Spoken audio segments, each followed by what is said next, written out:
오늘 오승아 집사님께서 기도하실 때 나는 공의와 정의를 제사보다 더 사랑한다, 이 소도의 이 말씀을 선포하셨는데 몇 장이죠?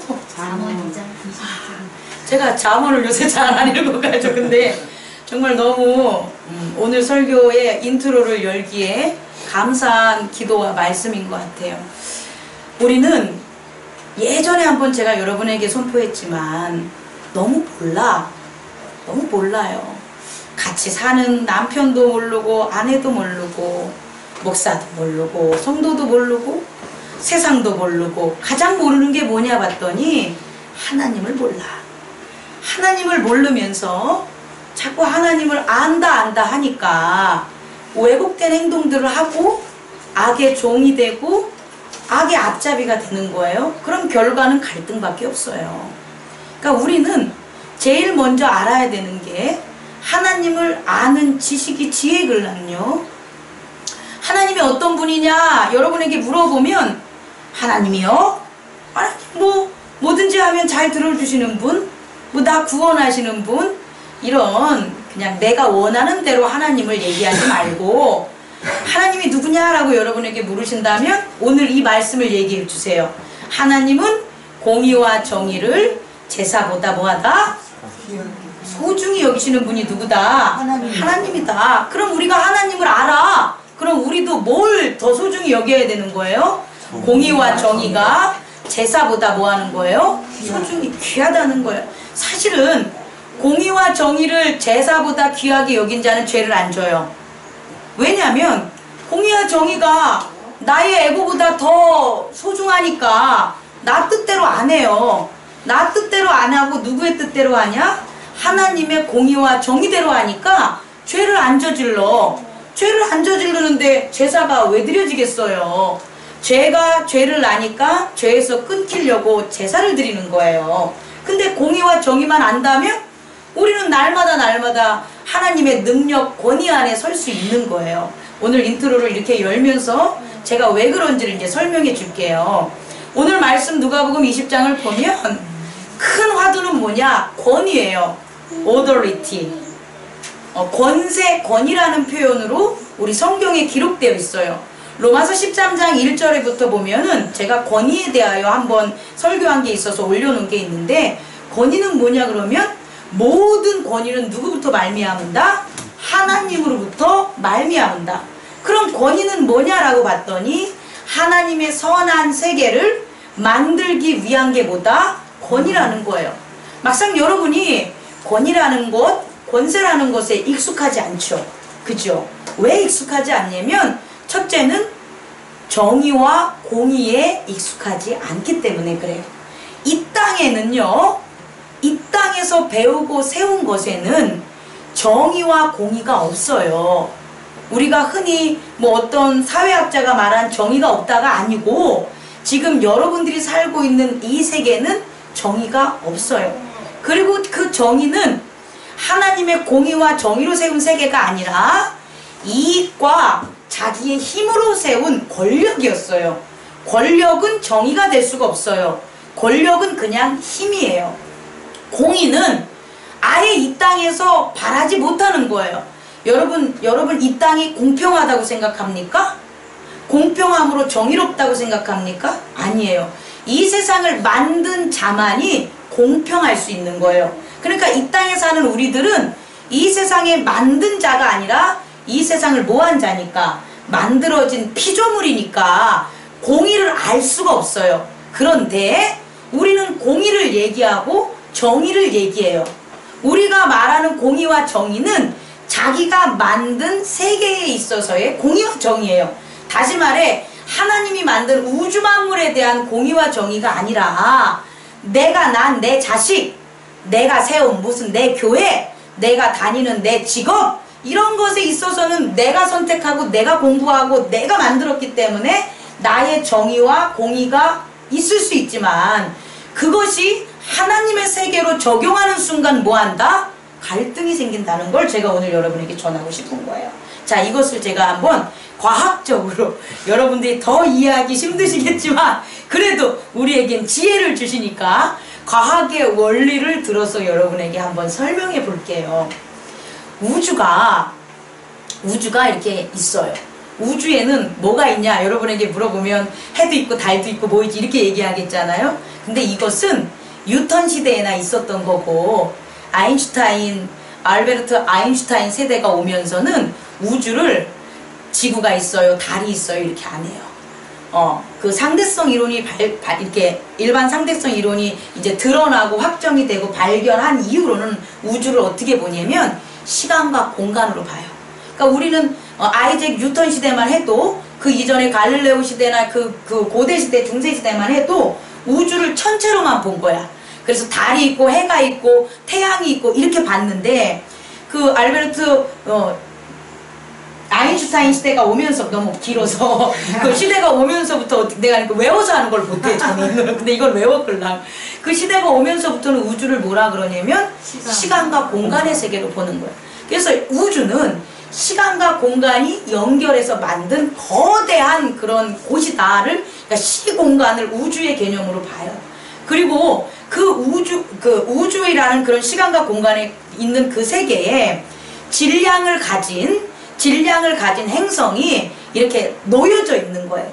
그래서 우주를 우리는 평평하게 봤는데 그런 아인슈타인 과학의 시계 이후에는 어떻게 됐냐면 우주는 평평한 게 아니라 시간과 공간이라는 세계가 태양이라는 혹은 여러 가지 질량을 가진 그런 행성이 이렇게 내려앉으면 공면이 생기는 거예요. 이렇게. 그러니까 태양이 질량이 우리 은하계에서는 높잖아요. 우리가 사는 태양계에서는. 그러면 태양을 중심으로 우주의 공면이 이렇게 생기는 거예요. 이렇게 공면이 생기면 이 공면을 따라서 태양 주변에 있는 행성들이 뭐 하는 거다? 공전을 하는 거예요. 다시 말해 태양 주변을 향해서 공전을 하는 게 중력인데 그 중력은 태양이 질량이 휘어놓은 시간과 공간에 따라서 돌고 있는 거라고요. 그러니까 다시 말해서 지구는 태양이 만들어 놓은 시간과 공간이라는 세계 속을 뭐 하는 거예요? 공전하는 거예요. 이렇게. 그런데 지구 자체도 질량을 가지고 있어요.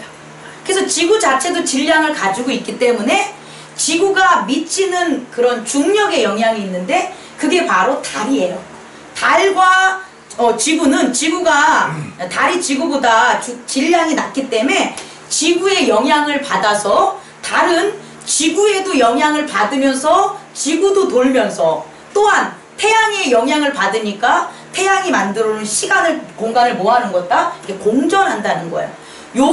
이게 바로 뭐냐면 중력의 법칙이라는 거예요.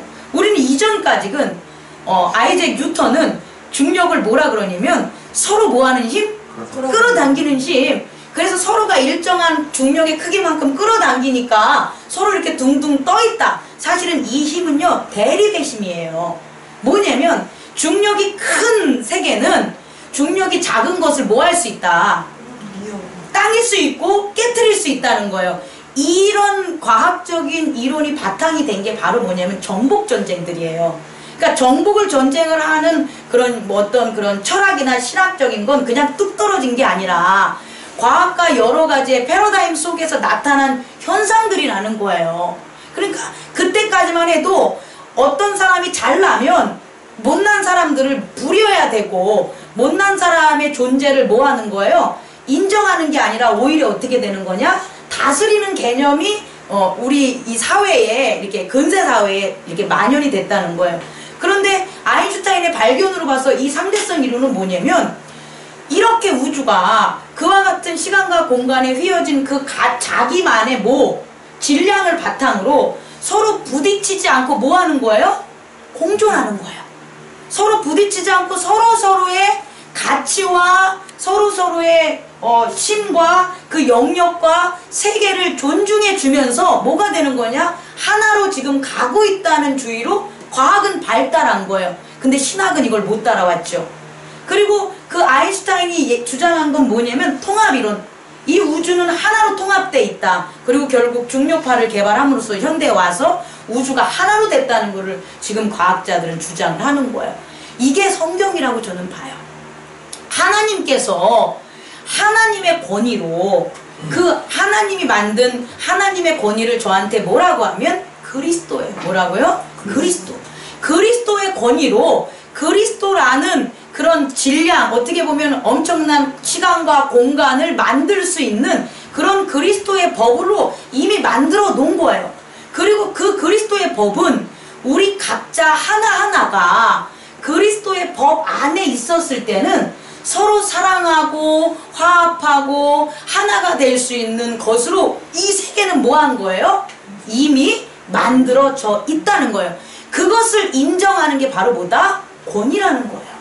그런데 이 권위는 이렇게 우주 만물과 우리가 살아가는 하나와 조화를 이루는 하나님으로부터 말미암은 힘인데, 이 권위를 이제 어떻게 하냐? 부정하는 그런 세력들이 있다라는 거예요. 우주가 서로 안 충돌하냐? 아니에요. 서로 충돌하는 일들이 벌어지는 거예요. 그럼 그렇게 충돌하는 게 뭐냐라고 보면 바로 내 권위, 내가 가지고 있는 내가 희어난 나만큼의 질량의 무게, 그 내가 가진 질량의 무게가 그 거대한 우주의 그 질량과 그 시간을 뭐 하는 걸요? 거슬리려고 하는 말도 안 되는 생각을 갖게 만드는 게 뭐다? 악이라는 거예요. 그리고 실제적으로 그렇게 만들어요. 어떻게? 나 질량보다 작은 것들, 나 권위보다 약한 사람들, 그런 사람들을 뭐로? 나로 뭐 하는 거예요? 편입시켜요. 내 밑에 권위로 들어오게 해요. 내가 하나님의 권위에 대항하기에는 내가 부족하다는 걸 아니까 그것에 대한 것을 대항하는 그런 방법으로, 야, 내가 저 엄청난 우주 하나님의 속으로 가야지가 아니라, 하나님의 권위를 부정하는 방법은 뭐냐면 권위가 약한 자들을 뭐 하는 거예요? 자기의 것으로 만드는 행위들을 한다는 거예요. 그래서 결국 작은 행성들과 작은 행성들이 서로 만나고 부딪히고 하게 만들어서 결국 어떻게 되는 거예요? 사실은 만나면서 무엇이 깨지죠. 왜냐하면 중력의 뉴턴의 법칙으로 한다면 작은 질량이 큰 질량과 만나면 서로 어떻게 돼요? 작은 질량이 깨지잖아요. 터지게 되는 거, 없어지게 되는 거잖아요. 근데 이 없어지는 게 폭탄 같은 거라고요. 어떤 폭탄? 이미 하나님께서 만든 권위의 공간과 시간의 비틀어짐을 있게 하는 거예요. 근데 그 질량이 큰 사람들은 그와 같은 파장이 일어난다고 해서 흔들리지 않아요. 그런데 질량이 작은 자들은 어떻게 되냐? 그런 별 하나들이 팍팍팍 없어져. 예를 들어서 믿음이 강했던 사람들이 하나씩 흩어져가지고 넘어져. 그럼 믿음이 약한 질량을 가진 사람들은 어떻게 된다?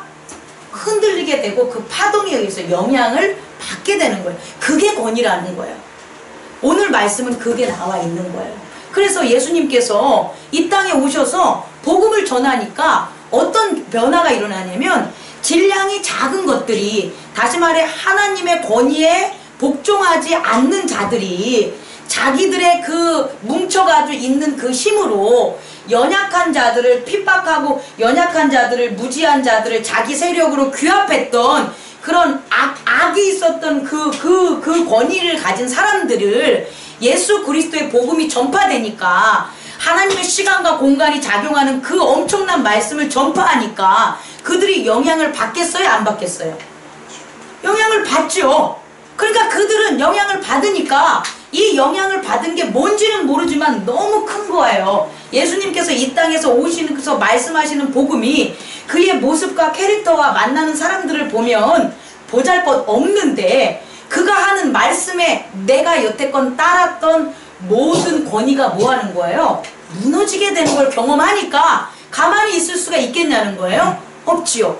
그러니까 뭐 하는 거예요? 예수 그리스도가 전한 복음에 뭐 한다? 대항하는 일들이 벌어지는 거예요. 사실은 이 현상은 세상에서 살던 사람이 그리스도인이 되면 교회 안으로 올 때 당연히 일어나는 거예요. 왜냐하면 우리는 세상에서 누구의 질량의 권위대로 살았냐? 우리 자신이 만들어 놓은 우리 자신의 권위대로 살았단 말이에요. 근데 그 권위가 예수 그리스도의 시간과 공간이라는 그의 세계의 권위에 편입된 거예요. 이제 사실은 그렇게 원래 돌고 있는데 나 스스로만 자전하면서 나 스스로 자전하니까 머리가 뺑글뺑글 돌아가니까 내가 공존하는 걸 못 느끼는 거예요. 이건 천체도 비슷해요. 우리가 낮과 밤이라는 자전은 잘 느끼죠. 그런데 계절의 변화라는 공존은 거의 못 느껴요. 그러니까 하루하루 일어나는 낮과 밤에 일어나는 일들은 막 뿔내고 사는데 서서히 공전 하나님의 법칙대로 일어나는 것은 맨날 모르고 지나가다가 놓치는 경우가 많았다는 거예요. 결국 우리의 믿음도 그렇다는 거예요. 그래서 우리가 뺑글뺑글 돌았던 자기 자신의 자전적인 권위가 그리스도 안에 그 넓고 광활한 그 세계를 말씀으로 보다 보니까 어떤 생각이 드냐? 무서운 거야. 경이로운 거야. 그리고 두려운 거야. 이랬을 때 정말 그리스도의 권위가 두렵고 하나님을 경외하면 그에 따라서 나오는 게 맞는데, 우리가 있었던 세상은 무섭고 두렵고 경외한 그 틈을 타고 들어와서 자기들이 보이는 안전하고 쾌락하고 편안한 것을 보여주는 거예요. 그래서 예수 그리스도 안에 들어왔음에도 불구하고 하나님의 놀라운 권위와 그 능력을 깨달음에도 불구하고 자꾸 우리 주변에서는 뭐냐? 나의 권위를 바라보는 얍삽한 일들이 벌어지게 되는 거예요. 그리고 그것에 다시 어떻게 돼요? 마음이 흔들리게 되는 그런 경험이 우리에게 있는 믿음의 그런 권위의 세계다라고도 제가 비유적으로 설명해 줄 수 있다라는 거죠. 그랬을 때 예수님이 말씀하신 것은 뭐냐면 이거예요. 모든 것의 원칙은 당연히 그리스도의 권위대로 태양 주위를 도는 거잖아요. 태양의 행성들은. 마찬가지로 우리가 죄를 져도 그리스도의 권위대로 갈 것이요, 죄를 안 져도 그리스도의 권위대로 가는 거예요.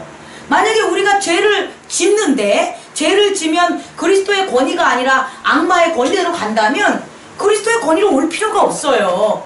왜냐면 그냥 악마의 권위로 가서 살면 되는 거잖아요. 악마랑. 근데 그게 아니라 이 우주 만물은 하나님의 권위로부터 만들어졌기 때문에 우리는 그리스도 안에 있어도 그리스도의 권위에 있는 거고, 그리스도 밖에 있어도 그리스도 권위에 있는 거예요. 그러면 오늘 예수님께서 질문한 것처럼 너희의 권위는 어디서 오냐? 하늘에서 오냐? 사람에게서 오냐? 이렇게 물어봤을 때 그들이 왜 대답을 못했겠냐는 거예요. 그들의 대답은 뻔하죠. 하늘에서 오는 겁니다. 이게 맞잖아요. 왜? 그들이 그리스도 안에 있다고 생각하는, 하나님 안에서 섬기는 바리새인들과 사두개인이니까 자신있게 아유 당연히 그 권위는 하늘에서 있는 거죠 라고 해야 되는데, 실상은 그게 아니라 그들의 권위는 어디에서 따른 거냐? 사람에게서 따랐다는 거예요. 다시 말해 하나님에게서 따른 게 아니라 사람에게서 따르니까, 자기가 사람의 권위로 하나님 안을 섬기니까 정말 예수님이 와서 물어봤을 때 너는 누구의 권위대로 사냐? 그랬더니 하나님의 권위대로란 말을 못하는 거예요. 왜? 그렇게 하면 하나님의 권위대로 세례를 베푼 세례 요한을 왜 죽였냐는 거지. 여러분에게도 똑같은 질문해요. 비단 여러분에게 장미숙 집사야 너 무슨 권위로 사냐 이렇게 얘기하면 하나님의 권위로 살아요 이렇게 말할 수 있는 건 적어도 교회에서 선포되는 말씀 생활에 있어서 아멘 아멘 하고 그걸 실천할 수 있을 때 나오는 대답이에요. 근데 내가 교회 생활을 하는데 내가 말씀은 들었지만 실천하는 게 없어. 그런 삶을 살아. 그랬을 때 내가 하나님 교회 생활을 한다고 해도 장미숙 집사야 너는 무슨 권위로 사냐 이렇게 물어보면 모르겠는데요. 이런 거예요. 모르겠는데요. 이게 바리새인들의 대답과 우리의 대답이 똑같다는 거예요. 그렇다고 하나님을 믿고 하나님의 권위를 아는 경외함을 가진 자가 내 권위가 사람에게서부터 나왔다 그러면 내가 가진 모든 거 다 내려놔야 되잖아. 나 오늘부터 교회 안 나와도 되잖아. 그렇지 않겠습니까? 교회를 안 나오더니 벌 받을 것 같고 그 하나님의 놀라운 그 권위를 알고 있는데, 그러니까 몰라요. 여기서 얘기한 것처럼 저는 몰라요. 그러니까 여러분들이 신앙에서의 질문, 말씀에서의 질문을 던질 때 나는 몰라요 그럼 자랑이 아니라고. 나는 몰라요 라는 대답은 결국 뭐냐? 나는 하나님의 권위에 아멘하고 살지 않는 거예요. 그랬을 때 하는 말이 뭐냐? 나는 몰라요. 속지 말라고.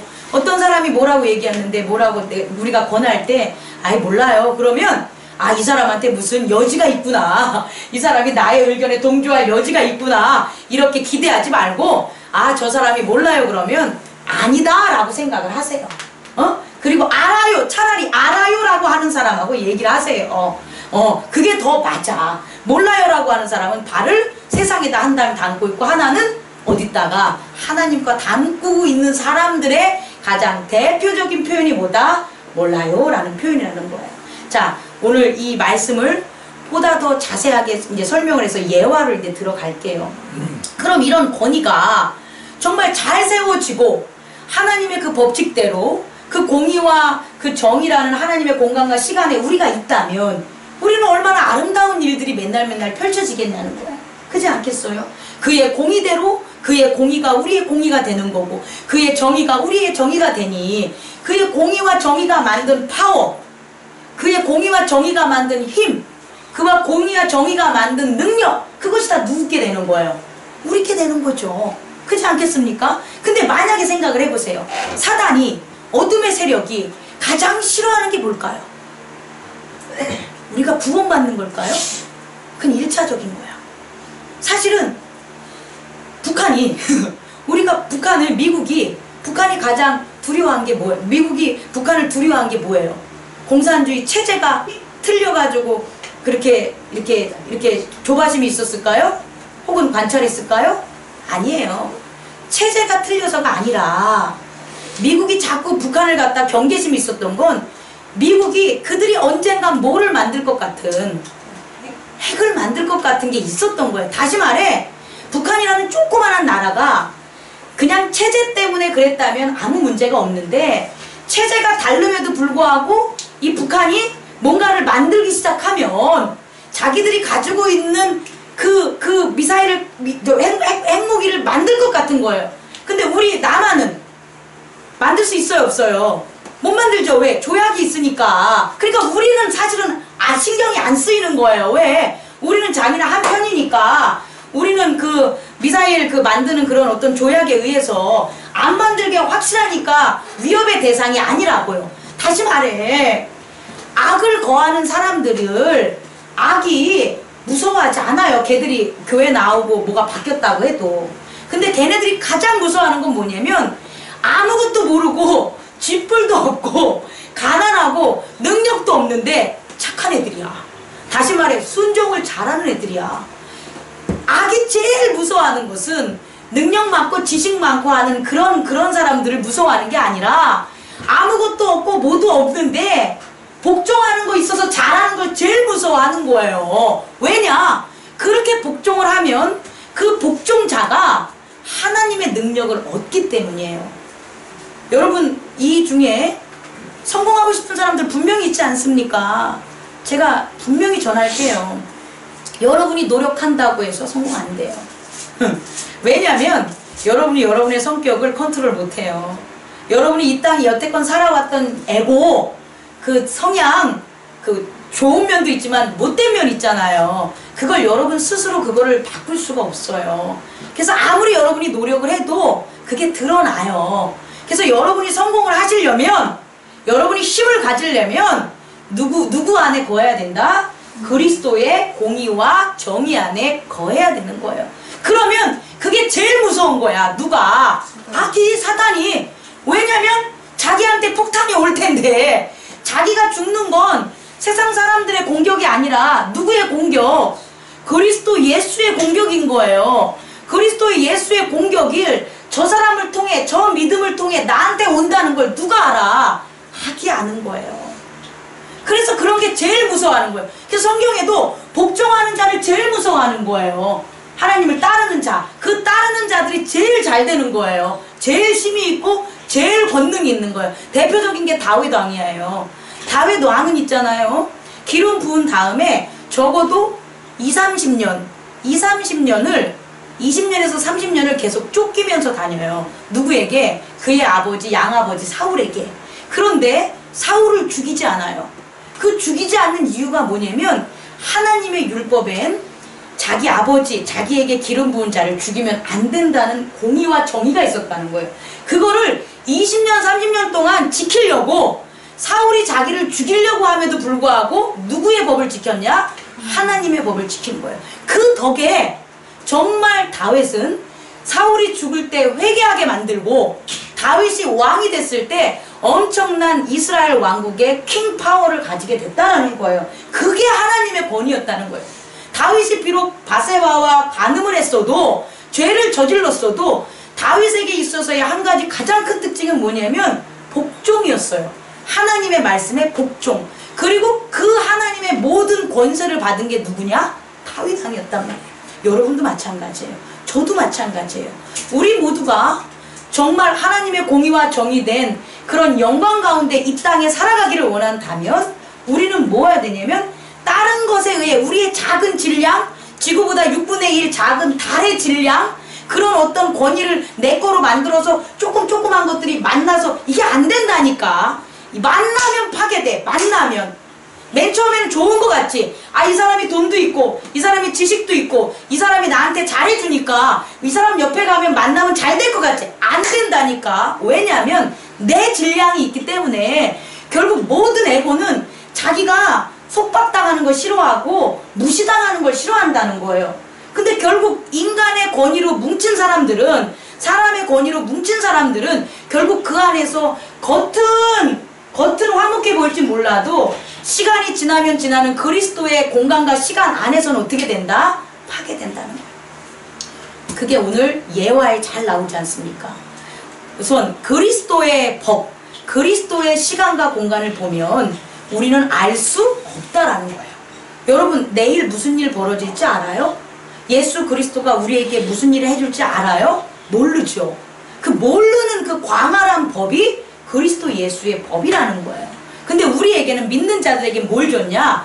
가장 위대한 계획인 구원의 시간을 보여준 거죠. 그러니까 우리는 사실 모르는 게 아니라 뭘 아는 거다? 구원의 시간을 아는 거예요. 그리스도의 모든 시간과 공간은 무엇으로 이동한다? 구원으로 모든 게 짜여져 있고 구원의 세계로 간다는 걸 우리는 아는 거예요. 그러니까 우리가 모르는 건 아니지. 믿는 자는 그것만 알아야지. 그런데 그거를 갖다가 이제 어떻게 되냐? 그렇게 가는, 나의 구원으로 가는 그 때에 그 시간과 공간에 일어나는 일들을 모른다는 거예요. 내가 구원받는 것은 아는데 어떻게 진행되는 것을 우리는 안다 모른다는 거예요. 그런 게 오늘 성경의 예화에 나온 게 뭐냐면 이런 거예요. 그냥 우리가 아는 대로 포도원의 주인이 농사를 이제 졌잖아요. 이 농사를 졌는데 그냥 그 농부들을 그대로 두고 계속 있으면 상관이 없다니까. 포도원 그 주인이 나 어디 안 가고 그냥 내가 가만히 있어서 여태까지 뭐한 자들, 내 밑에서 일한 사람들 일만 하게 하면 그냥 그 관계가 계속 지속이 되는 거예요. 지금 우리도 마찬가지야. 우리도 오늘이라는 이 시간에 이렇게 예배를 드리고 예배를 드리는 게 끝이 안 나. 내일도 예배 드려, 모레도 예배 드려, 글피도 예배 드려. 그래도 우리가 괜찮아. 밥 안 먹어도 돼. 시간이라는 게 이렇게 흘러도 괜찮아. 계속 로봇처럼 똑같은 게 계속 진행이 돼. 그러면 아무 문제가 안 일어나는데 구원으로 그렇게 가면 못 가는 거예요. 우리의 육체가 그렇게 계속 살면 어떻게 하나님 나라를 가겠어요. 결국은 하나님 나라를 가려면 우리의 육체의 시간은 어떻게 되는 거예요? 변화가 따른다는 거예요. 이 땅이 변화가. 마찬가지로 이 농부들도 변화의 때가 있는데 그 변화가 뭐냐면 내가 어디 가겠다. 잠깐이 아니지. long time. 내가 오랫동안 타국에 가 있겠다. 이게 변화인 거야. 다시 말해 하나님께서 우리를 구원하려고 예수님을 보내셨는데 그 예수님이 계속 그 부활의 파워를 가지고 우리의 눈에서 벗어나지 않게 2000살 먹고 지금 계셔. 지금 유대인에게 보여준 그 예수님이 2000살 먹으신 그 모습으로 우리들 곁에 있으면 우리들 누가 교회를 안 나오겠어요. 2000살 먹으신 예수님이 계속 계시는데. 근데 그게 아니라는 거야. 왜? 육으로 가는 게 아니니까. 하나님 나라는 그가 가신 그대로의 모습으로 가니까 그걸 보여주는 거예요. 이 소장농한테도 내가 다녀와야 돼. 근데 다녀오는 이유는 몰라. 하지만 얘네들에게 좋은 일을 하려고 다녀온 건 확실하다는 거예요. 우리가 다른 비유로 본다면, 예전의 비유로 보면 그 땅을 주던지 포도원을 더 좋은 포도원을 만들든지 이런 모습들을 보이잖아요. 그런데 이런 변화를 우리는 안다 모른다. 오늘 말씀에 있는 걔네들도 안다 모른다. 우리에게 일어나는 시시각각의 변화의 그런 사건들을 우리는 안다 모른다. 그렇게 모를 때 이때 중요한 거야. 이렇게 모를 때 이들은 뭐 하고 싶은지 알아요? 더 순종하고 더 기다리고 싶어야 되는데 그렇게 모를 때 작용하는 게 나의 질량의 힘이라고, 나의 에고의 힘이라고. 주인이 떠날 때 나한테 큰 영향을 미쳤던 믿음이란 그리스도의 도와 권리가 그렇게 팍팍팍 은혜로 왔는데 그것이 잠깐 멈추고 잠깐 사라질 것 같은 그때, 내게 고난이 왔을 때, 내가 선택을 무엇을 하려고 했을 때 바로 그때 혜성처럼 갑자기 힘이 나는 게 뭐다? 내 자신의 에고가 되는 거예요. 내 자기 자신의 질량이 되는 거예요. 그걸 참아야 되는데 그때 두려움으로, 그래서 그걸 왜곡하는 행동을 하게 되는데 어떻게 하냐? 이제 자기 스스로 그 살아가는 것에 대해 일정량 노력을 하게 되는 거예요. 그래서 이 세입자들은 분명히 자기가 어떻게 살아가야 될지를 해서 농사를 졌을 거예요. 그리고 그렇게 자기가 농사를 진 거를 누가 먹게 돼? 내가 먹게 돼. 얼마나 좋아. 분명히 변화가 일어난 거죠. 왜? 예전에는 주인이 있었을 땐 내가 내 방법대로 농사 안 졌고, 내가 내 방법대로 농사를 져도 주인의 허가 아래 진행을 했잖아요. 다 주인을 안 줘도 주인은 있기 때문에 눈치를 봤을 거란 말이에요. 근데 주인이 타국으로 갔어. 새만 썼을 뿐이지, 언약만 맺은 것 뿐이지 가버렸으니까 이 사람은 뭘 할 수 있냐면, 오늘 주인이 안 왔으니까 이거 내 거네? 먹어본 거야. 또 다음에 또 주인이 안 오네? 내 거네? 먹어보는 거야. 내가 이렇게 했더니 주인하고 새는 분명히 써놨지만 내가 이렇게 했더니 잘 되네? 계속 먹는 거 계속 먹어. 그러니까 결국 나중에 좋네 이렇게 되는 거죠. 근데 그때쯤 내가 이게 내 거네? 내 거네? 내 인생이네? 내 삶이 이렇네? 잘 되네? 이렇게 할 때쯤 반드시 그리스도인에게는 뭘 보내냐? 성령을 보내요. 뭐냐? 네게 아니라는 걸 알게 해줄 그쯤에 보내는 거예요. 그거 깨달으셔야 돼요. 그래서 보낸 거야. 종을 보낸 거지. 왜 종을 보냈냐? 저게 지 건지 아니까. 종이 타국에 가서 주인이 타국에 가서 그 소식을 못 들었겠냐는 거예요. 보낸 거지. 교만하지 마라. 나 언젠간 돌아가니까.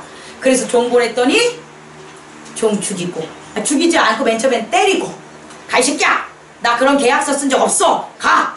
이렇게 했겠죠. 또 하나 보냈더니 요번에는 더 패고, 더 팬 거야. 야, 네가 이렇게 우리 계약하는 걸 봤냐?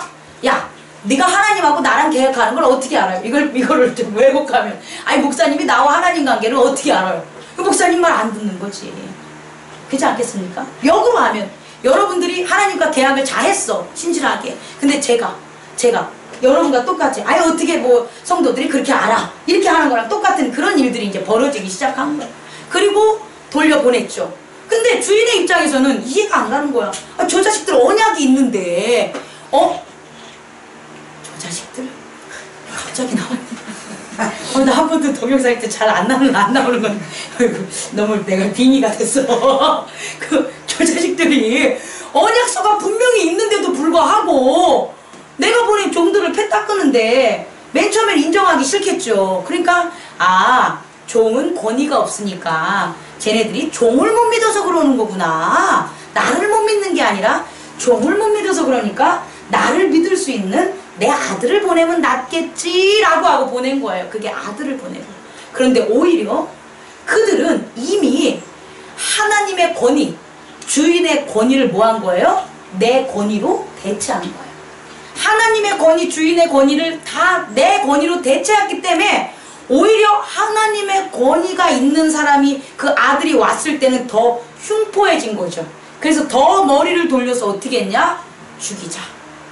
쟤만 죽이면 끝난다. 이런 행동을 한 거예요. 그리고 아들을 죽인 거죠. 그랬을 때 어떻게 됩니까? 결국은 왕이 오셔서 내 아들 죽인 모든 자들을 뭐 한다? 진멸하는 일이 벌어진다는 거예요. 우리도 똑같아요. 믿음도 여기에 하나에서 벗어나는 게 없어요. 그렇다면 마지막으로 말씀을 정리하겠습니다. 마지막이 아니다. 하나 더 거치면, 이런 권위, 우리가 권위를 빼앗긴 걸 그럼 어떻게 느낄까? 이걸 해야 돼요. 우린 그리스도의 권위대로 살아간 사람이고, 그 그리스도의 권위를 우리가 깨달으려고 우리 교회 공동체를 하는데, 그럼 그 권위가 언제 어떻게 사라지냐는 거예요. 언제 어떻게 잃게 되냐는 거예요. 근데 그게 그렇게 쉽지가 않아. 이거를 느끼는 게. 그래서 오늘 말씀을 바탕으로 여러분들에게 전해드리고 싶은 건, 그리스도의 권위를 잃게 할 때 드러나는 행동이 있다는 거예요. 그게 뭐냐? 리스펙트, 존경함이 끊긴 거예요. 존경함이 끊기면 그리스도의 권위는 사라져요. 예를 들어서 자녀가 부모를 존경하지 않아. 그건 부모의 권위가 사라질 때야. 이 새끼 왜 내 말 안 들어? 이러면 안 돼. 내 새끼가 내 말을 안 들을 때는 뭔가 이유가 있는 거예요. 그 내 말을 안 듣는다는 거는 존경을 안 하는 거고, 실제적으로 내 말을 안 듣고 존경을 안 하는 원인을 보면 내 권위가 뭐 한 거예요? 사라진 거예요. 내 가정에 아버지의 권위대로 있었던 가족 환경에 뭔가 변화가 일어나가지고 내가 권위를 내려놓던지 잃던지 상실하던지 가리던지 자녀는 아버지의 권위에서 뭐 하는 거예요? 가려지게 된 거예요. 그리고 그것에 나타나는 증거가 뭐냐? 아빠를 존경하는 리스펙트, 경외하고 두려워하고 혹은 사랑하고 예절 있는 것들이 어떻게 되는 거예요? 점점 사라지게 되는 거예요. 근데 이게 한 큐야. 그걸 이해하시라는 거예요. 그게 점점점 서서히 보여지는 형식은 서서히 권위가 없어지는 게 아니에요. 그냥 두려워서 지가 숨기면서 서서히 떨어져 나가는 것 뿐이지 사실은 한 마음으로 끊겨요. 너 권위 내가 이해할 수 없어. 나는 네 권위 그 안에 있지 않을 거야. 나는 내 권위가 있고 내가 다르게 따라야 될 권위가 있어 라는 걸 마음에 결정하는 그 순간 사실은 끝나버리는 거예요. 역으로 말하면 오히려 그 권위를 인정하지 않는 자가 내가 왜 이렇게 살았는지를 모르다가도 그 권위만 인정하면 어떻게 되는 거예요? 다시 들어올 수 있는 거예요. 그게 믿음이에요.